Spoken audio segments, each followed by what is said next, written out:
여러분 안녕하십니까, 황실 변호사입니다. 민주당 당대표 선거에서 정청래가 압승을 거뒀습니다. 정청래가 압승을 거둔 것과 관련해서 여러 가지 뒷말이 나오고 있습니다. 지금 당내 역학관계, 민주당의 당내 역학관계가 상당히 지금 혼란스러워지고 있고, 이재명이 상당히 지금 곤혹스러워하고 있다는 얘기도 들리고 있습니다. 왜냐하면 말이죠, 자기하고 코드가 잘 맞는 박찬대를 당대표로 해서 그야말로 케미를 좀 맞춰가면서 쉽게 좀 가려고 그랬는데, 지금 장벽이 딱 나타난 겁니다. 정청래는 이재명하고 같은 그 DNA가 아닙니다. 정청래는 그리고 친문입니다. 친문. 그리고 이재명은 친명. 사실 이재명이 당대표를 할 때 정청래가 수석 최고위원을 했습니다만은, 물론 그 당시에 정청래가 이재명한테 좀 맞춰준 건 있습니다만은, 그러나 사실 따지고 보면 이재명도 정청래한테 상당히 좀 배려를 했던 거죠. 맞춰줬던 거죠. 그래서 법사위원장을 맡겼던 겁니다. 생각을 해보십시오. 정청래는 법조인도 아닙니다. 그리고 법사위에서 있었던 일도 거의 없습니다.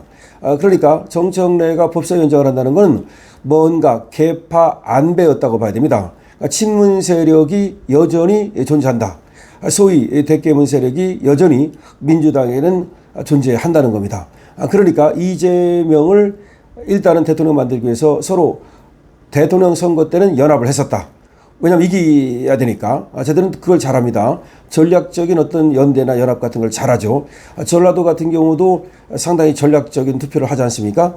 자, 마찬가지로 이 친문들이 일단 이재명이 대세니까 그쪽으로 힘을 실어줬다고 봐야 되는 겁니다. 하지만 일단은 대선이 끝나고 나서 자기들이 정권을 잡았으니까 그때부터는 자기 몫을 찾겠다는 겁니다. 그러면서 지금 정청래를 저렇게 당대표로 밀어 올린 건데요. 문제는 이 민주당의 대세가 친명인 것처럼 보이지만 사실은 꼭 그렇지도 않다는 겁니다. 자, 김어준 때문에 그렇습니다.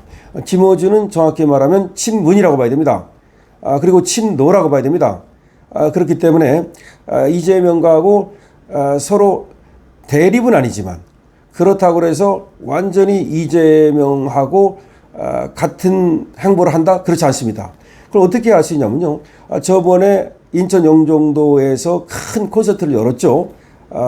이 김어준이가 말입니다. 그때 누구를 불렀습니까? 그때 문재인을 불렀습니다. 그 문재인이 그 자리에 왔습니다. 그리고 나서 문재인하고 형님 동생이라고, 형님 동생 이런 말을 주고받았습니다. 그런가 하면 그때 우원식이가 왔거든요. 그리고 김민석이가 왔습니다. 근데 거기 보면, 자 보십시오. 박찬대 왔습니까? 안 왔습니다. 그러니까 우원식이도 지금 뭐 이재명하고 같은 행보를 조금 보이는 것 같지만 사실은 또 우원식이가 대통령을 잠깐 꿈꿨던 적이 있었지 않습니까? 좀 인기가 올라가니까. 그만큼 우원식도 사실은 친명이라고 보기는 어렵습니다. 거기도 친문에 가깝죠. 그 다음에 김민석이는 계파가 없는 사람입니다. 계파가 없는 사람이기 때문에 물론 지금은 이재명 옆에 있습니다만은, 그러니까 거기에 갈 수 있었던 것이라고 봐야 되는 거죠.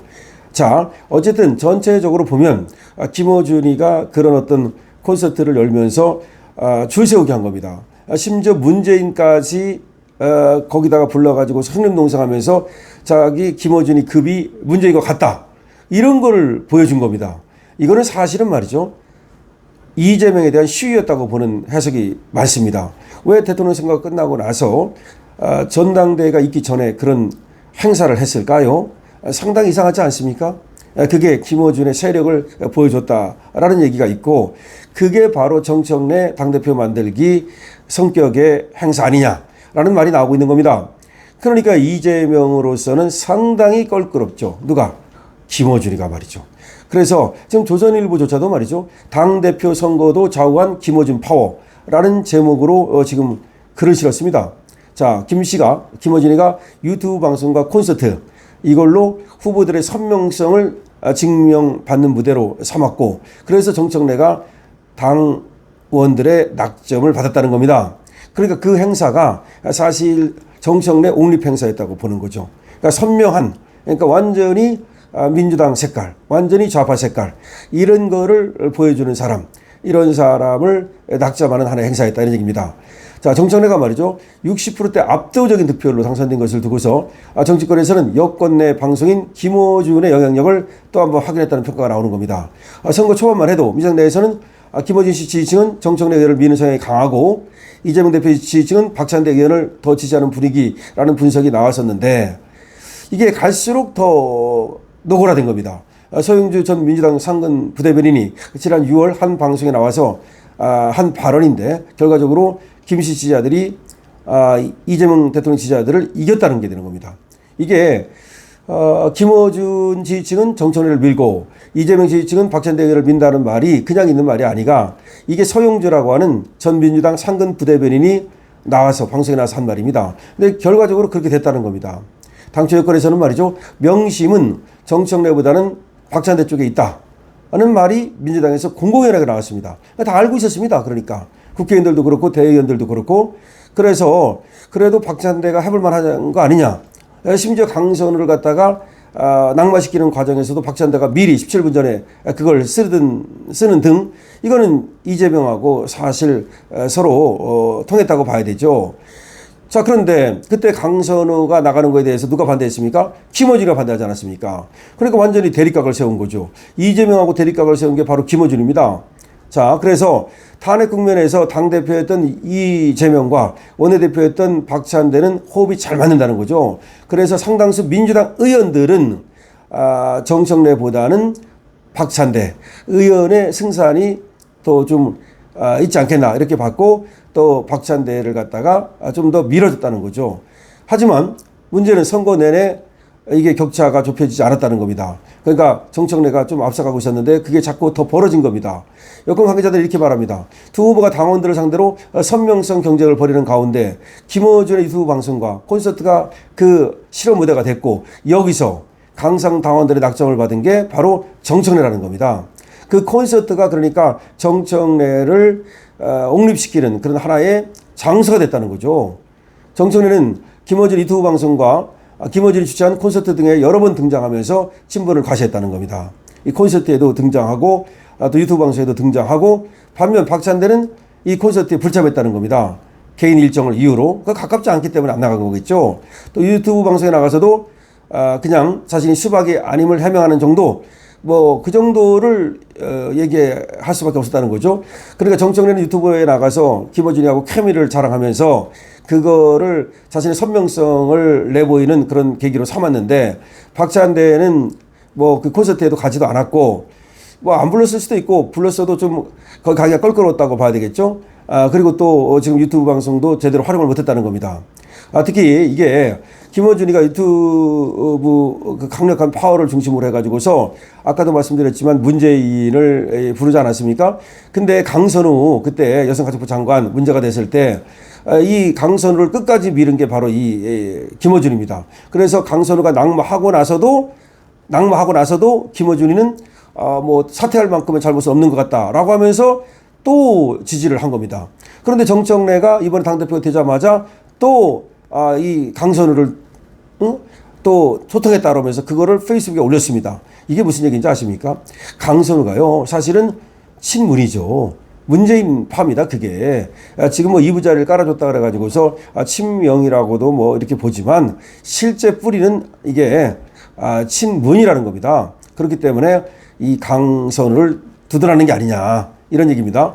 정청래가 당대표 되자마자 동지라고 불렀습니다. 강선우를 동지라고 부르면서 뭐 끌어안겠다 이런 식으로 지금 하고 있거든요. 이게 뭐냐 결국은 친문 색깔의 그 사람들이 뭉치는 겁니다.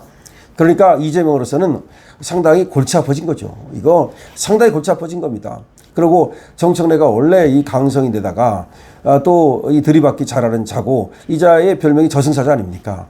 그래서 이재명에게도 지금은 조금 어떨지 모르겠습니다만은 틈만 나면 이제 들이받으려고 할 거고 근데 여기를 강력하게 지금 뒷받침하는 게 바로 저 김어준 세력 강성 그 지지자들 더군다나 이 강성 지지자들이 국회의원 말도 이제 안 된다는 겁니다. 국회의원들이 뭐 이렇게 가르마를 타주면 과거에는 뭐 이렇게 됐는데 그게 안 된다는 걸 이번에 보여준 거 아닙니까? 더군다나 60대 40 더군다나 이재명이 민다는 것이 거의 확실한데도 불구하고 물론 이재명이 딱 뭐 박찬대다 이렇게 말은 안 했지만 여러 가지 신호를 줬거든요. 그리고 그래서 민주당 의원들이라든가 대의원들은 박찬대로 간 겁니다. 그런데도 불구하고 60대 40이 나왔다는 건 권리당원에서 일반 당원에서 완전히 밀렸다는 걸 말하는 거거든요. 그래서 지금 이재명도 이긴 김어준이다라는 말이 나오고 있고 김어준의 파워가 이 정도다. 라는 얘기가 지금 나오고 있습니다. 이것 때문에 지금 민주당 권력 관계도 상당히 복잡해졌고 이재명도 이제 쓴맛을 점점 볼 수밖에 없는 상황이 됐다라는 겁니다. 여러분 어떻게 생각하십니까? 여러분께서도 여러분들의 의견을 주시고요. 지금 저렇게 김어준이가 강력한 근데 권한을 갖게 되면 문제는 말이죠. 쟤들끼리 싸우는 건 상관없는데 저것들 똘똘 뭉쳐가지고 20년 집권론, 50년 집권론 이걸 또 공공연히 얘기하고 있단 말이에요. 김어준이가 뭐 더군다나 여론조사 업체까지 만들고 뭐 지금 완전히 뭐 또 청와대까지 지금 용산까지 뭐 출입을 하고 이런 정도에 이르렀기 때문에 문제는 저자를 우리가 맞설 수 있는 우리 유튜브, 우리 또 강력한 저 김어준을 이길 수 있는 그런 것이 필요한데 우리는 한 사람이 이기기는 어렵습니다. 그렇기 때문에 우파 유튜브들이 정말 힘을 합쳐가지고서 똘똘 뭉쳐가지고서 일단 대항을 해야 되고 우리 강철 TV는 말이죠. 또 우리 힘을 합쳐가지고서 힘을 키워가지고서 그야말로 우리 자유 우파의 그런 이념을 대변하고 우리 자유 우파의 승리를 또 그렇게 견인할 수 있는 그런 방송이 되도록 노력하겠습니다. 강철 TV입니다.